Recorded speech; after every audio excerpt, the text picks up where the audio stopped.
Okay, so hopefully you've done the sides clips now. Okay, the side quizzes. Now we're going to look at what happens when we've been given the sides, but we need to find an angle. Okay, so I've quickly, as I said, you should have had plenty of practice by now. Gone through labeling this triangle, so you can see now that what's happened in this question is I don't know what this angle is, this theta, but what we're going to do is we're going to work out the angle. And we've been given two sides. So to work out an angle, we need to know two of the sides. Right, so I've labelled the triangle again. So directly opposite the right angle, we have the hypotenuse. Opposite the angle I'm trying to find, remember, is the opposite side. Okay, and between the right angle and the angle I'm trying to find is the adjacent. Okay, so that's labelled exactly the same as we did before. Now, again, we need to find this angle, and we know that if we need the angle, that's all related to the sine, the cosine, and the tangent. Okay, so I need those. Right, I know what the opposite is, and I know what the adjacent is. So I don't know anything about the hypotenuse, and it's not going to help me.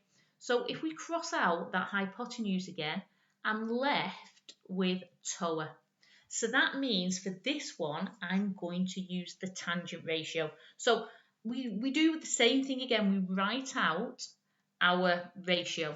So tan is equal to the opposite over the adjacent. Remember, this tells me the right order. So tan equals opposite because it comes first, divided by the adjacent, which comes last. Right, now exactly the same as we've done before, we substitute our values in. I know the opposite is 7 and the adjacent is 12. Look, my units match here. Be very careful on some more difficult questions and make sure your units match.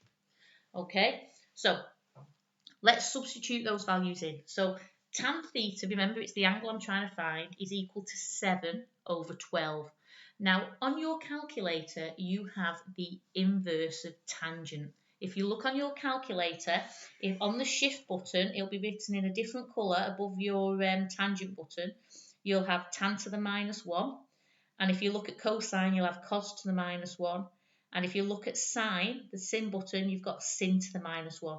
That's the inverse. And because we're trying to find theta, to get theta on its own, right, we have to use the inverse of the tangent. Okay, so we're going to use tan to the minus 1. So my next line is going to be theta is equal to tan to the minus 1 of 7 over 12. So what I need to do is, on my calculator, I press the shift button and the tan button to get tan to the minus 1. And then inside the bracket, you write 7 divided by 12 and close your brackets and press equals.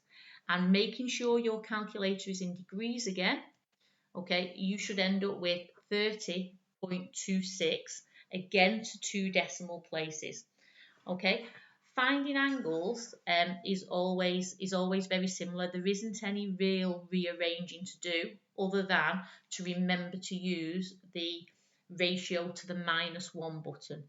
Okay, so that will help you do clips 511 and 512.